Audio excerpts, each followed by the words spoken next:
এবার ইরানের শীর্ষ নিরাপত্তা কর্মকর্তা আলী লারিজানিকে হত্যার দাবি করল ইসরায়েল। কাবুলে হাসপাতালে হামলার অভিযোগ, নিহত 400, পাকিস্তানের অস্বীকার। ইরানকে দুর্বল না করা পর্যন্ত যুদ্ধ চলুক, আরব দেশগুলোর বার্তা ট্রাম্পকে। ট্রাম্পের আহ্বান প্রত্যাখ্যান, হরমুজে নৌবাহিনী পাঠাবে না ইউরোপ। শুনছিলেন সংবাদ শিরোনাম। সবাইকে স্বাগত জানাচ্ছি বিশ্বজুড়ে প্রতিদিনে। বিশ্বের বিভিন্ন প্রান্তের সবশেষ তথ্য জানাতে আপনাদের সঙ্গে আছি আমি ইকবাল মাহমুদ অনিক। এবার ইরানের নিরাপত্তা কর্মকর্তা আলী লারিজানিকে হত্যার দাবি করেছে ইসরায়েল। ইসরায়েলি প্রতিরক্ষা মন্ত্রী ইসরায়েল কাটজের মতে ইরানের সুপ্রিম ন্যাশনাল সিকিউরিটি কাউন্সিলের সচিব আলী লারিজানি নিহত হয়েছেন। তবে ইরান এখনও এই দাবির বিষয়ে কোনো মন্তব্য করেনি। আলী লারিজানি ছিলেন ইরানের প্রতিষ্ঠিত রাজনৈতিক কাঠামোর একজন প্রভাবশালী ও তুলনামূলকভাবে বাস্তববাদী নেতা। তিনি দেশটির সুপ্রিম ন্যাশনাল সিকিউরিটি কাউন্সিলের সচিব হিসেবে দায়িত্ব পালন করছিলেন এবং যুক্তরাষ্ট্র ইসরায়েলের সঙ্গে চলমান সংঘাতে ইরানের কৌশল নির্ধারণে গুরুত্বপূর্ণ ভূমিকা রাখছিলেন। আফগানিস্তানের রাজধানী কাবুলে একটি মাদকাসক্তদের পুনর্বাসন হাসপাতালের বিমান হামলায় প্রায় 400 জন নিহত ও 250 জন আহত হয়েছে বলে দাবি করেছে তালেবান সরকার।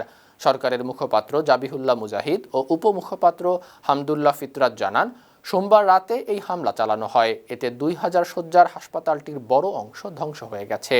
হতাহতের সংখ্যা আরও বাড়তে পারে বলে আশঙ্কা করা হচ্ছে। তবে এই অভিযোগ সম্পূর্ণ ভিত্তিহীন বলে অস্বীকার করেছে পাকিস্তান। দেশটির তথ্যমন্ত্রী আতাউল্লাহ তারার দাবি করেন, কাবুল ও নাঙ্গারহারে শুধুমাত্র সামরিক স্থাপনাগুলো লক্ষ্য করেই নির্ভুল হামলা চালানো হয়েছে। এদিকে তালেবান সরকার এই হামলার তীব্র নিন্দা জানিয়ে একে মানবতার বিরুদ্ধে অপরাধ হিসেবে উল্লেখ করেছে। ঘটনাটি এমন সময় ঘটেছে যখন আফগানিস্তান ও পাকিস্তানের সীমান্ত উত্তেজনা ও সংঘর্ষ বেড়েই চলেছে। মধ্যপ্রাচ্য উত্তেজনার মধ্যে পারস্য উপসাগরীয় দেশগুলো সরাসরি যুদ্ধে জড়াতে না চাইলেও ইরানের বিরুদ্ধে চলমান অভিযানে যুক্তরাষ্ট্র ও ইসরায়েলকে মাঝপথে না থামার আহ্বান জানাচ্ছে। বার্তা সংস্থা রয়টার্সের এক প্রতিবেদনে এ তথ্য উঠে এসেছে। সূত্রগুলো বলছে, উপসাগরীয় দেশগুলো শুরুতে যুদ্ধের বিরোধিতা করলেও ইরানের সাম্প্রতিক ক্ষেপণাস্ত্র ও ড্রোন হামলার পর তাদের অবস্থান বদলেছে। এখন তারা চায় ইরানের সামরিক সক্ষমতা পুরোপুরি ধ্বংস করা হোক, যাতে ভবিষ্যতে তেল সরবরাহ বা আঞ্চলিক অর্থনীতির ওপর হুমকি না থাকে। এদিকে ডোনাল্ড ট্রাম্প প্রশাসন চায় আঞ্চলিক সমর্থন দেখাতে। এজন্য উপসাগরীয় দেশগুলোর ওপর যুদ্ধে অংশ নেয়ার চাপও রয়েছে। তবে দেশগুলো আশঙ্কা করছে সরাসরি যুদ্ধে জড়ালে ইরানের পাল্টা হামলার ঝুঁকি বেড়ে যাবে। ইরানকে ঘিরে উত্তেজনার মধ্যে যুক্তরাষ্ট্রের সামরিক আহ্বান প্রত্যাখ্যান করেছে ইউরোপীয় দেশগুলো। ব্রাসেলসে বৈঠক শেষে ইউরোপীয় ইউনিয়নের পররাষ্ট্রনীতি প্রধান কাজা কাল্লাস জানান, সদস্য রাষ্ট্রগুলো ইরানের বিরুদ্ধে যুদ্ধে জড়াতে আগ্রহী নয়। ইতালি ও জার্মানি স্পষ্ট করেছে, হরমুজ প্রণালীতে নৌ মিশন সম্প্রসারণ বা সেনা পাঠানোর পরিকল্পনা নেই। জার্মান চ্যান্সেলর দ্রুত রাজনৈতিক সমাধানের আহ্বান জানিয়েছেন। অন্যদিকে কিয়ার স্টারমার এর নেতৃত্বাধীন যুক্তরাজ্যও বলেছে, তারা বৃহত্তর যুদ্ধে জড়াবে না এবং যে কোনো সামরিক পদক্ষেপের জন্য আইনি ভিত্তি প্রয়োজন। ইউরোপীয় দেশগুলো মূলত সমুদ্র নিরাপত্তা ও বাণিজ্যিক জাহাজ সুরক্ষায় সীমাবদ্ধ থাকতে চায় বলে জানিয়েছে। যুক্তরাষ্ট্র ও ইসরায়েলের হামলায় আহত ইরানের নতুন সর্বোচ্চ নেতা মোস্তফা খামেনি বর্তমানে মস্কোর একটি হাসপাতালে চিকিৎসা নিচ্ছেন বলে জানা গেছে। কুয়েত ভিত্তিক সংবাদ মাধ্যম আল জারিদার এক প্রতিবেদনে বলা হয়েছে, রাশিয়ার প্রেসিডেন্ট ভ্লাদিমির পুতিনের আমন্ত্রণে গত 12 মাস তিনি সামরিক বিমানে করে মস্কো যান। তবে এ বিষয়ে ক্রেমলিন আনুষ্ঠানিকভাবে কোনো মন্তব্য করেনি। রুশ বার্তা সংস্থাকেও পুতিনের মুখপাত্র জানিয়েছেন, এ ধরনের বিষয়ে তারা মন্তব্য করতে চান না। এর আগে গত 28 ফেব্রুয়ারি হামলায় নিহত হন ইরানের সাবেক সর্বোচ্চ নেতা আয়াতুল্লাহ আলী খামেনি। একই হামলায় তার পরিবারের আরও কয়েকজন সদস্য নিহত হন। তবে মোস্তফা খামেনি আহত হলেও প্রাণে বেঁচে যান। বিভিন্ন সূত্রে জানা গেছে, তিনি গুরুতর আহত হলেও তার আঘাত প্রাণঘাতী নয়। ইরান, ইসরায়েল ও যুক্তরাষ্ট্রের চলমান সংঘাতে এখন পর্যন্ত 13 জন মার্কিন সেনা নিহত এবং প্রায় 200 জন আহত হয়েছেন বলে জানিয়েছে যুক্তরাষ্ট্রের সামরিক বাহিনী। মার্কিন সেন্ট্রাল কমান্ড সেনকম জানায়, আহতদের বেশিরভাগই সামান্য আঘাত পেয়েছেন এবং তাদের মধ্যে প্রায় 180 জন ইতোমধ্যে দায়িত্বে ফিরে গেছেন। তবে অন্তত 10 জনের অবস্থা গুরুতর। কুয়েত, সৌদি আরব, সংযুক্ত আরব আমিরাত, জর্ডান, বাহরাইন, ইরাক ও ইসরায়েলে এসব হতাহতের ঘটনা ঘটে। সংঘাত শুরুর পর থেকে ইরানের পাল্টা হামলায় এসব ক্ষয়ক্ষতি হয়েছে। এক মার্কিন কর্মকর্তা জানিয়েছেন, যুদ্ধে যুক্তরাষ্ট্র প্রায় 1 ডজন ড্রোন হারিয়েছে। ইসরায়েল ও যুক্তরাষ্ট্রের সঙ্গে সংঘাতের জেরে হরমুজ প্রণালী বন্ধ করে দিলেও কিছু দেশের জন্য সীমিত ছাড় দিচ্ছে ইরান।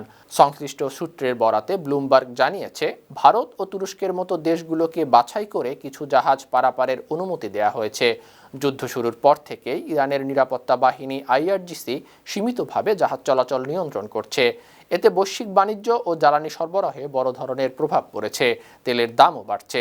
এদিকে পাকিস্তানের একটি তেলবাহী ট্যাঙ্কার সম্প্রতি প্রণালী পার হতে সক্ষম হয়েছে, যা বিরল ঘটনাগুলোর একটি। অন্যদিকে আল জাজিরা জানিয়েছে, ইরাকের সঙ্গে সমঝোতার ভিত্তিতে দেশটির তেলবাহী জাহাজ চলাচলের অনুমতিও দিতে পারে ইরান। মধ্যপ্রাচ্যের যুদ্ধ পরিস্থিতিতে জ্বালানি সংকট মোকাবিলায় শ্রীলঙ্কা প্রতি বুধবারকে সাধারণ ছুটি ঘোষণা করেছে।